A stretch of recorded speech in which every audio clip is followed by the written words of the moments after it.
Pada kodratnya, wanita akan mengalami haid hingga menopause nantinya. Haid adalah proses seluruhnya dinding rahim ketika tidak terjadi pembuahan tiap siklus. Saat menstruasi, mungkin moms merasakan beberapa keluhan seperti nyeri atau haid yang tidak teratur.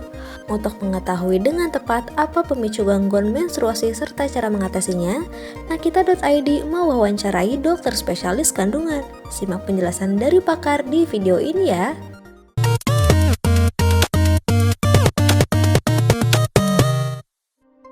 Saya Dr. Rifanda Ramon Utama dan saya adalah dokter yang berpraktek di Rumah Sakit Ibu dan Anak Citra Ananda dengan Rumah Sakit Bunda Jakarta.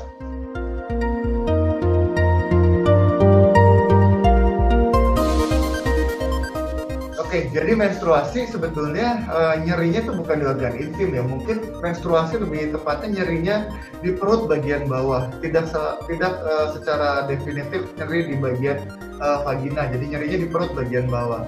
Nah, rasa nyeri di perut bagian bawah pada saat menstruasi itu 80% berhubungan dengan yang namanya endometriosis atau suatu kelainan di mana ada jaringan rahim yang berada di tempat yang abnormal.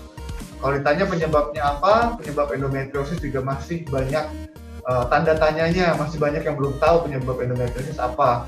Nah, tetapi endometriosis itu merupakan suatu kondisi yang lazim ditemukan pada individu atau pada seorang wanita yang mengalami nyeri pada saat menstruasi atau dysmenorrhea.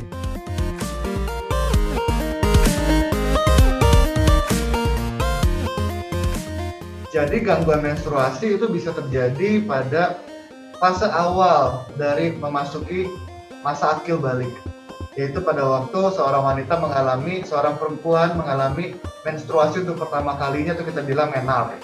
Nah, pada waktu menarche itu biasanya menstruasi pertama kali terjadi, tetapi menses sifatnya berantakan.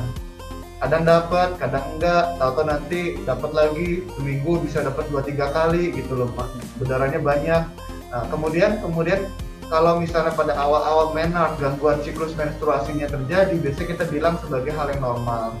Tetapi kemudian pada waktu udah mulai memasuki masa reproduksi dewasa, di mana organ-organ reproduksi mulai siap untuk kehamilan, maka biasanya siklus menstruasi mulai teratur. Biasanya umur 17 tahun ke atas siklus menstruasi sudah harus teratur, biasanya begitu.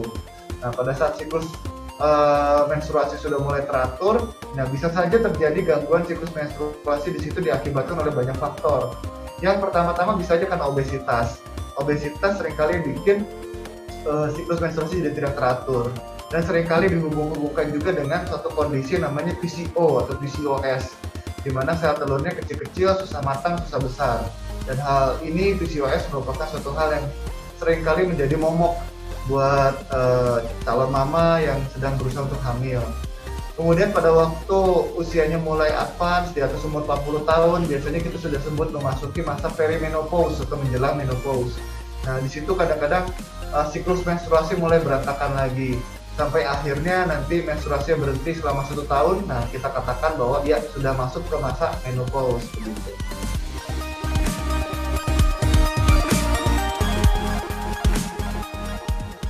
Jadi masalah pada organ reproduksi itu bisa terjadi karena beberapa macam. Satu, masalah pada organ reproduksi bisa terjadi karena kelainan anatomis atau kelainan bentuk dari rongga rahim atau bentuk dari organ-organ reproduksi ini. Kita bilang kelainan secara anatomi. Itu mungkin bisa menimbulkan masalah bervariasi, mulai dari pendarahan, menstruasi, tidak menstruasi, jumlah menstruasinya banyak, sampai susah hamil. Kemudian organ reproduksi juga bisa bermasalah dalam hal terjadi infeksi, misalnya oleh virus, bakteri, timbul keputihan, timbul nyeri, dan lain-lain. Kemudian organ reproduksi juga bisa bermasalah akibat hormonal juga, begitu loh. Kalau hormonnya nggak teratur, hormonnya berantakan, tentunya akan berpengaruh pada fungsi reproduksinya. Menstruasinya berantakan, kemudian jadi susah hamil, dan lain-lain, begitu. Jadi masalah pada organ reproduksi itu bisa banyak, bisa bervariasi ya.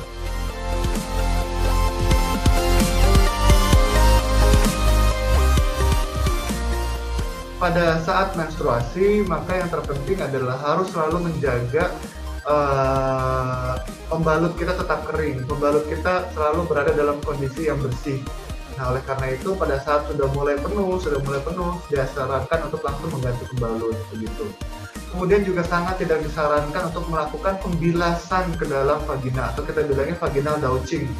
Meskipun ada banyak sekali alat-alat di luar sana yang mempermudah untuk melakukan tindakan douching atau pembilasan vagina, tetapi hal ini sangat tidak disarankan karena bisa merubah pola normal kuman di dalam vagina, kemudian bisa mendorong kuman-kuman untuk lebih masuk lagi ke dalam vagina, bahkan bisa menimbulkan reflux atau masuknya darah menstruasi kembali ke dalam rahim.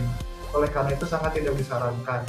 Kemudian yang ketiga adalah tentunya dengan memperhatikan jumlah volume darah menstruasinya. Setiap perubahan dari volume darah menstruasi atau jumlah darah menstruasi harus dipikirkan suatu kemungkinan yang abnormal begitu. Terutama kalau misalnya volumenya bertambah banyak secara abnormal. Itu tentunya harus memikirkan juga apakah ada sesuatu yang berubah baik hormonal maupun secara anatomis gitu. Itu dia Moms penjelasan pakar seputar gangguan menstruasi. Simak wawancara eksklusif bersama pakar lainnya hanya di Nakita Channel. Sampai jumpa di video selanjutnya ya.